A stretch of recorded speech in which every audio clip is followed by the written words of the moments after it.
dari pihak menggugat dari PT Pesona Irma Agustina. Iya betul Pak. Yang sudah hadir pihak tergugat Dr. Dwi Pratiwi. Iya betul, saya. Berarti yang belum hadir dari pihak Turut tergugatnya belum hadir. Oke, baik. Kita tunggu terlebih dahulu ya. Boleh. Assalamualaikum. Siwa Bu. Oke, sudah hadir. Ini dari pihak tergugat. Ya, pihak tergugat Pak dari PT Beauty Maurdaza. Oke, baik. Sudah lengkap ya? Apakah kita bisa mulai? Ya Pak, siap. Mulai. Silakan.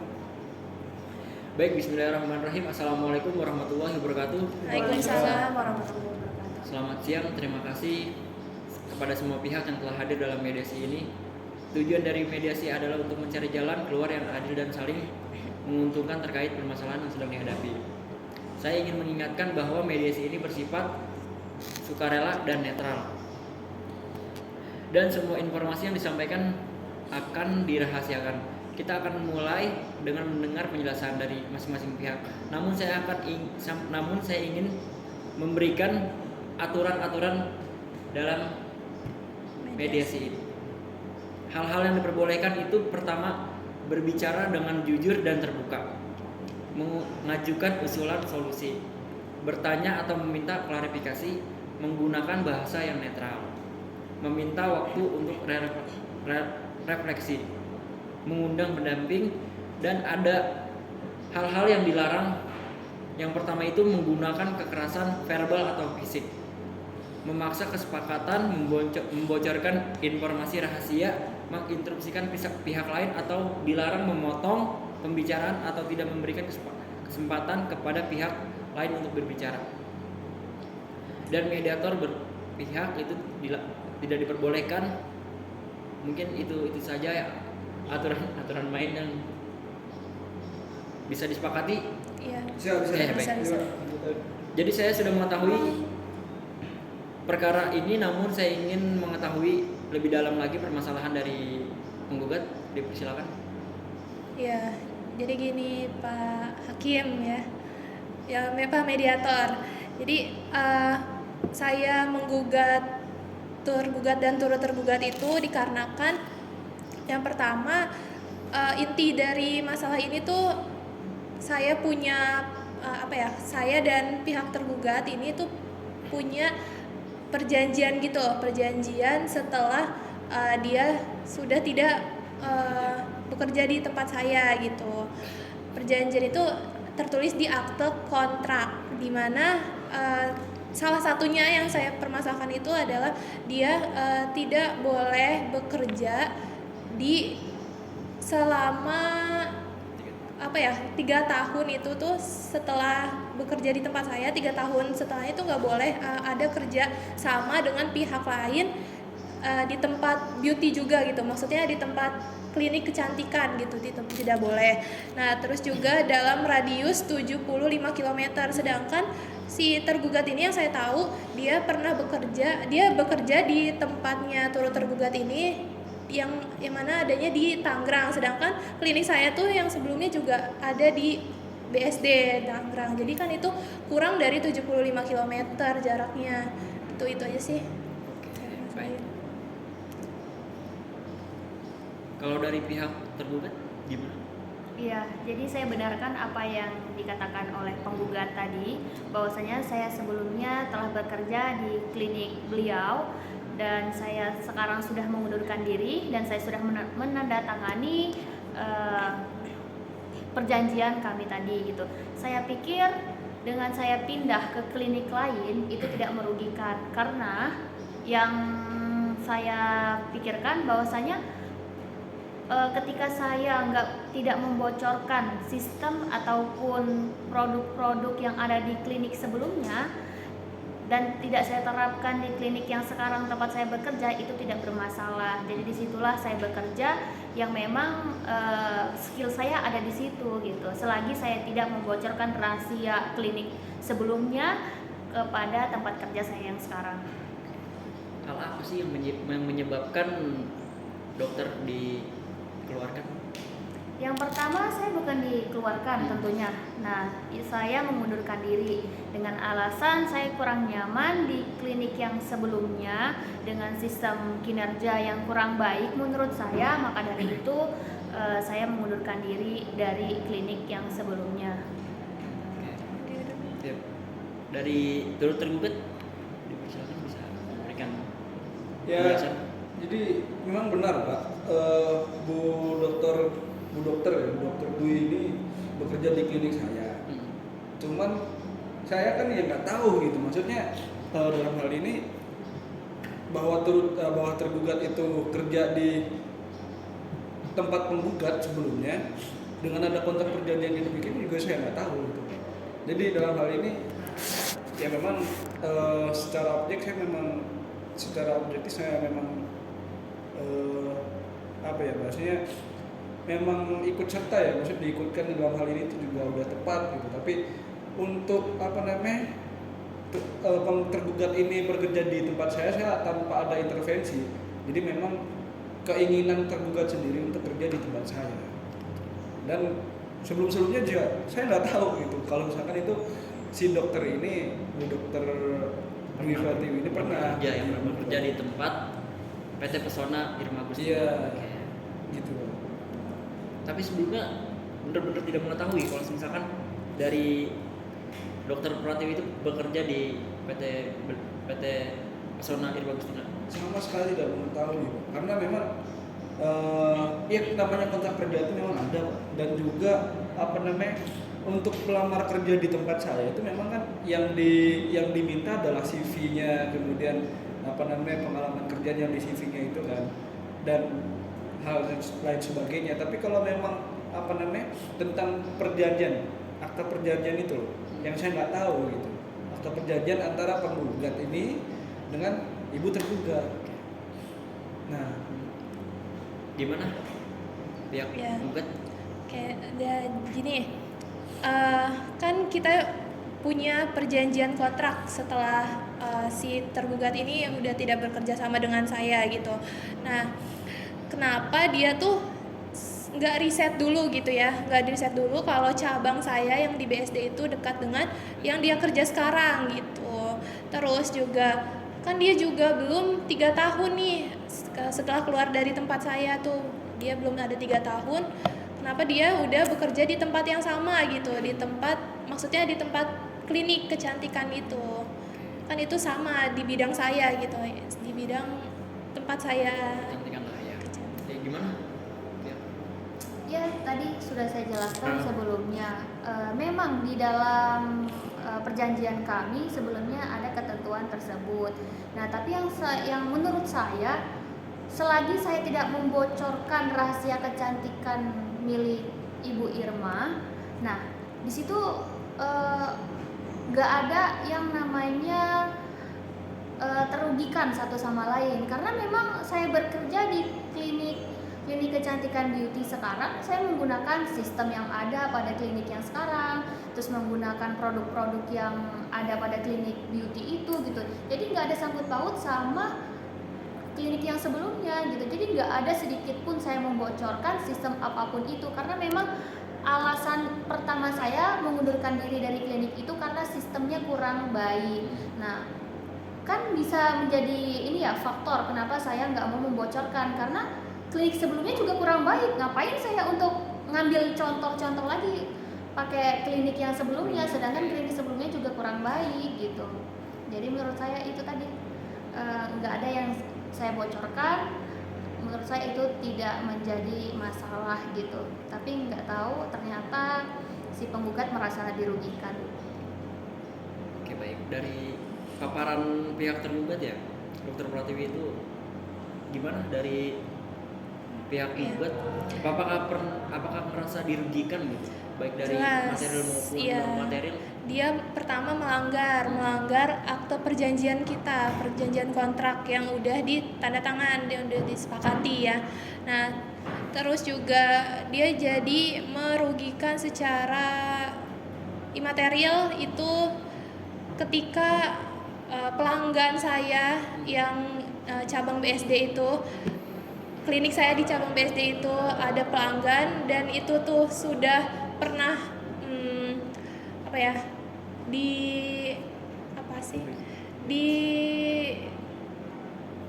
iyalah sudah pernah itu bersama tergugat gitu, udah pernah dilayani secara baik gitu oleh tergugat.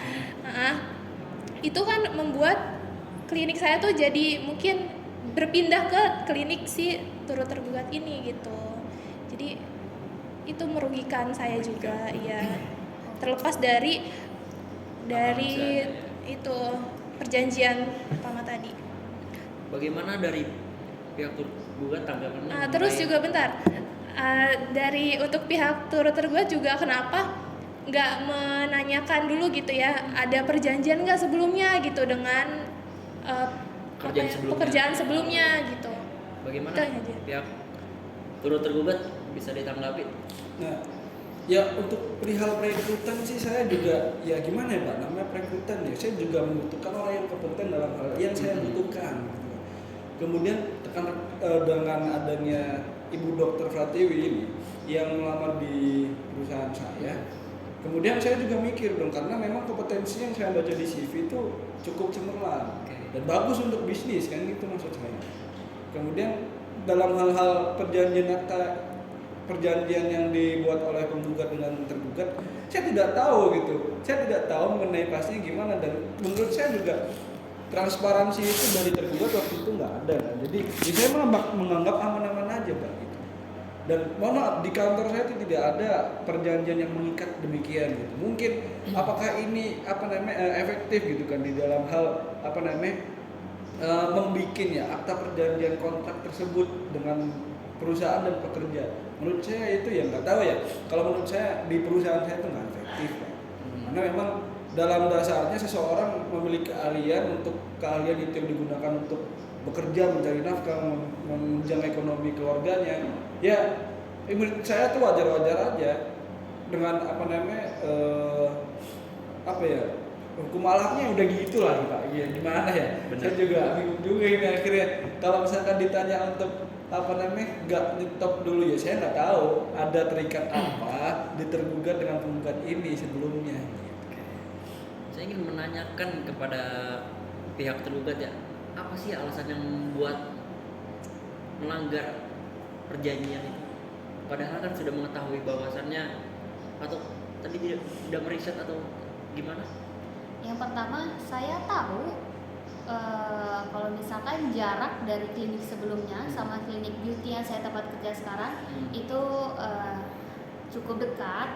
Nah, tapi yang membuat saya tetap kerja di klinik beauty untuk sekarang, karena saya untuk setelah putus dari kerja di klinik PT Persona sebelumnya, nah saya tidak memiliki pekerjaan, sedangkan saya memiliki keluarga yang harus dipenuhi kebutuhannya. Saya harus menyekolahkan anak saya dan juga membantu suami saya. Jadi dengan cara saya bekerja di klinik beauty tadi, nah saya bisa memenuhi kebutuhan dalam rumah tangga saya pribadi gitu Pak. Nah itu alasan utama saya kenapa saya bisa dikerja melanggar perjanjian kami tadi gitu. Selagi tidak melanggar sistem ataupun produk-produk dari klinik sebelumnya gitu. Yang saya anehkan ya Pak, sebelumnya tadi penggugat menyatakan bahwa beliau mengetahui info dari customer. Nah, bahwasanya customer tersebut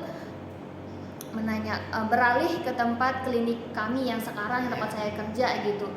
Yang saya anehkan kenapa customernya mengikuti dokter, sedangkan yang milik klinik bukan dokter gitu.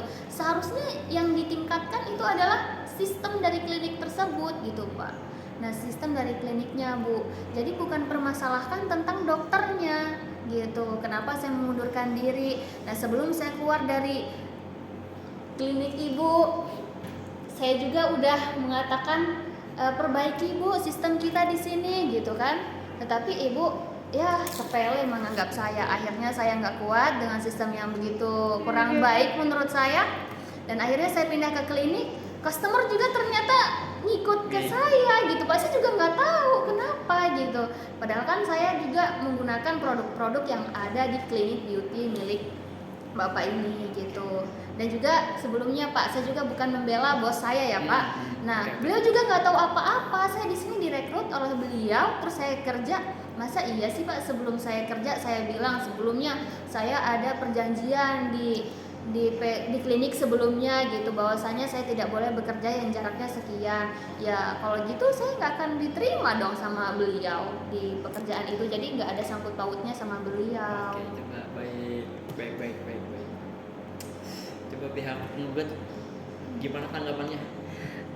Terlepas dari itu semua gitu ya, saya tuh tetap pada Sendiri.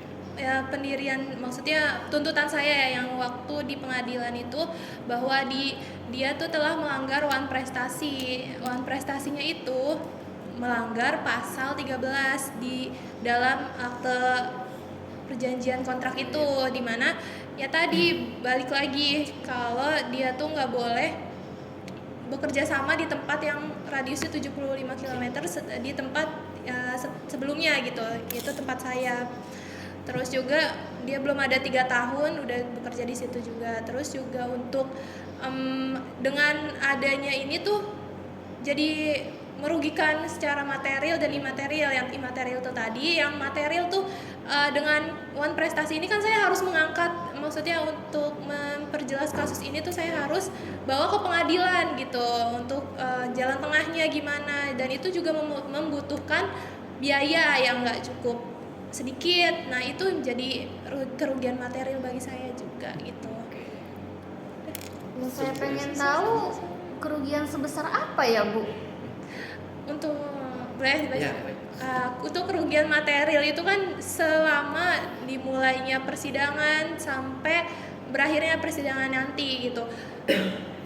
Berawalnya persidangan kan saya harus ada jasa advokat, saya harus ada advokat, terus juga saya harus bolak-balik kan ke pengadilan, itu butuh biaya, dan itu sih. Terus tentang kliniknya sendiri, kan ini itu kan memang ibu menggugat gitu kan. Nah itu memang gimana ya, seharusnya sebelum kita gugat kita memang udah mempersiapkan dana tersebut gitu. Enggak, Mohon jadi izin ya, saya ingin menengahkan ya. Apakah dari pihak penggugat itu sudah memberikan peringatan atau somasi sebelumnya? sudah. Ya, sudah. Jadi sebelum sebelum masuk ke persidangan saya udah mulai kontak dia ya. Iya. Maksudnya gimana nih, kamu udah melanggar wan prestasi, maksud dalam pasal itu, pasal kontrak kami yang pernah kita tanda tangani bersama dan sudah setujui juga kan. Itu kenapa kamu melanggar itu? Terus juga iya gitu, kenapa gitu Ya.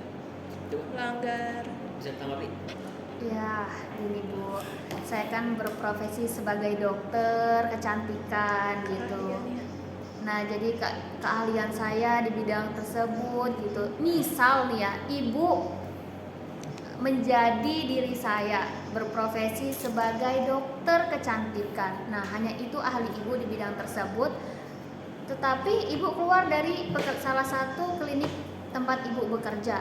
Setelah itu ibu diberikan persyaratan bahwasanya tidak boleh bekerja di klinik lain dengan jarak sekian dan dengan ketentuan tahun sekian. Sedangkan rumah ibu terus keluarga ibu cuman ada di daerah tersebut, daerah terdekat tempat ibu bekerja.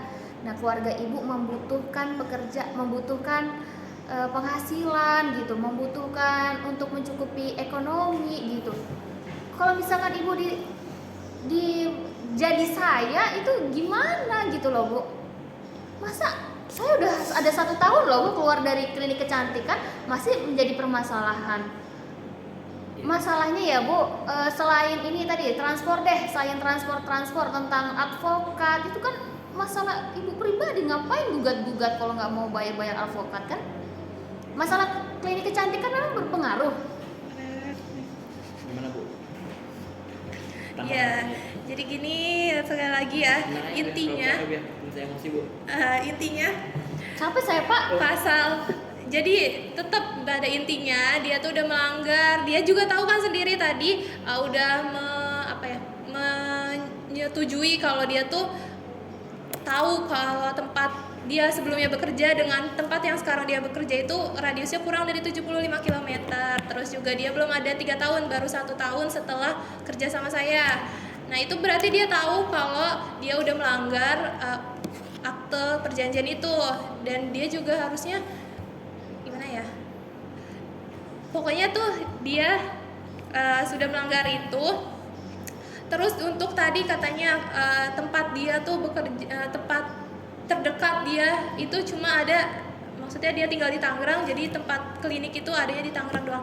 Nah itu agak kurang ini ya, kenapa cuma ada di Tangerang padahal kan klinik tuh banyak gitu. Kalau dia riset dari perjanjian dan dia dia riset dari perjanjian kontrak sebelumnya itu dia nggak boleh, tadi 2 itu tuh yang 3 tahun dan 75 km itu dia riset di tempat klinik mana yang jaraknya tuh mungkin jauh gitu, itu mungkin dia bisa juga. Tadi keahlian dia kan cuma klinik gitu ya, maksudnya dalam hal kecantikan dia bisa tuh kerja di selain yang ada di Tangerang kan banyak kan, kalau alasannya itu gitu. Sepertinya ini tidak bisa diselesaikan secara baik-baik, Pak. Gimana solusinya ya?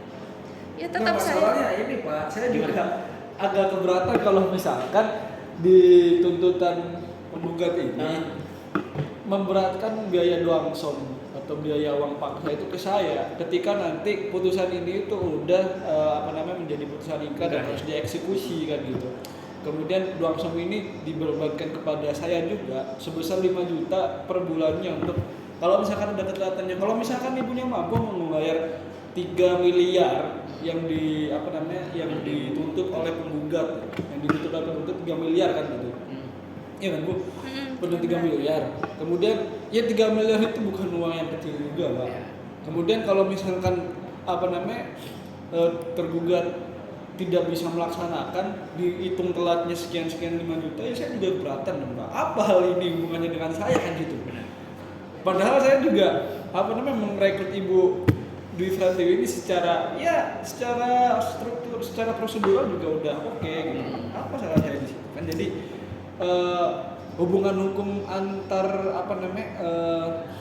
dalam perkara ini pun antar penggugat dan tergugat saja gitu. Saya juga sebagai orang yang tidak tahu menahu, kenapa saya harus diikutkan dalam bukan turut tergugat oke lah, tapi diikutkan dalam eksekusi sanksinya nanti.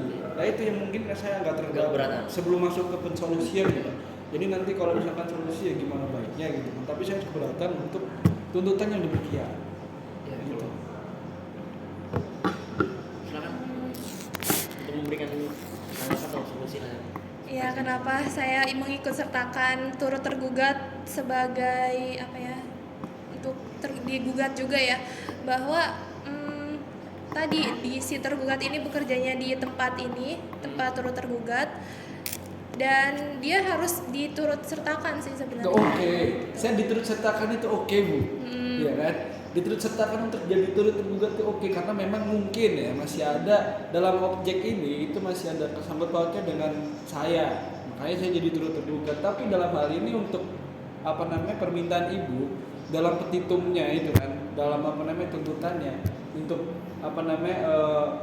biaya doangsom itu dibebankan kepada saya dan juga tergugat. Nah saya ini hubungannya apa gitu kan? Okay. Saya hubungannya apa gitu. Kalau misalkan pensolusiannya tetap pada surat gugatan, ya saya tidak setuju. Itu boleh saya. Silakan. Kenapa saya menuntut dia? Ya, jadi turut tergugat kan ini ya, pegawainya Anda gitu. Jadi saya libatkan dalam hal penggajian pun kan Anda berdua nih. Ya, terus saya libatkan jadinya gitu. Ibu. Kalau kayak gini, gimana customer ibu nggak pindah ke klinik kami? Gimana Bu? Lama-lama ibu, Solusi yang terbaik. nanti klinik ibu Masih bakal solusi. tutup. Solusi. Jadi gimana? Kalau menurut saya ini sih, Gimana solusinya, gimana yang terbaik? ini nggak ya? bisa. Kalau ibunya masih kekeh kayak gini, kami juga merasa keberatan. Jadi ya kita serahkan saja kepada pengadilan. Gimana ibu? Gimana? Kalau gitu. Supaya Bisa nggak, Pak? supaya tidak memberatkan ya Iya, betul. dari pihak para pihak lah, pihak tergugat maupun tergugat ya. Tapi balik lagi sih, gimana kesepakatannya? Bisa nggak sih Pak kalau seperti itu Pak? Bisa saja ya, namun baik lagi semua atas kesepakatan dari Ya, Dari kami. mediasi ini dari Oh, langsung ke pengadilan aja lanjut. ya. oke. Agaknya rumit ngomong sama orang Gimana ya, berdua. ini sulit juga ya, kasihan juga kita melihat dari tergugat, melihat ekonomi, tapi ya sudahlah ya, mungkin Tapi kasihan sih. itu solusi. Oke, ya kalau menurut saya kan gimana ya Mbak? Waktu profil apa namanya solusi yang diberikan sama penggugat ini nggak sama sekali kita terima juga gitu. Ya, Maksudnya agak belum, berat, kan? belum menurut saya juga belum mengenai dalam keadilannya gitu. Bahwa sudah mengakui sebenarnya ibu tergugat ini belum mengakui udah prestasi, tapi dalam hukumannya itu kan masih apa namanya masih ada keberatan gitu. Iya. Ya menurut saya ya gimana? Menurut saya yang terbaik. Kalau saya sih tetap benar. Iya. Kita langsung ke pengadilan. Pak. Iya, supaya buktinya nanti di situ, ya Pak. mungkin itu jauh lebih baik ya. Iya. Oke, mungkin dilanjut saja ya ke pengadilan ya. Iya, nggak ada jalan tengahnya. Iya, nggak ada ini. Menurut saya udah terlalu rumit lah. Biar nanti di pembuktian aja supaya dari pihak tergugat memberikan pembuktian dan Berarti mediasi ini kita gagal ya? gagal Pak? ya, iya gagal. Karena dari pihak penggugat Tetap pada ya tetap kekeh untuk ke pendirian. pendiriannya ke pengadilan dan begitu pun juga.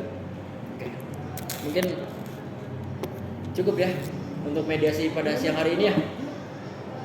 Terima kasih atas kerjasama para pihak. Saya harap solusi yang telah disepakati berarti gagal ya semua. Mediasinya Lanjut gagal. ya? Lanjut aja Pak. Berarti sepakat. Sepakat. Kak. Oke. Emang gitu Pak. Sepakat gak sepakat emang gak ada solusi ya. Ya udah, berarti saya harap solusi yang telah disepakati dapat membantu memperbaiki hubungan ke depan ya, supaya nanti berjalan persidangan dengan baik. Ya, mungkin cukup sekian dari saya. Kurang lebihnya mohon maaf. Terima kasih. Udah, terima kasih. Kurang lebihnya mohon maaf. Wallahul muwaffiq ila aqwamit thoriq. Wassalamualaikum warahmatullahi wabarakatuh. Waalaikumsalam. Saya pamit dulu Pak. Oke.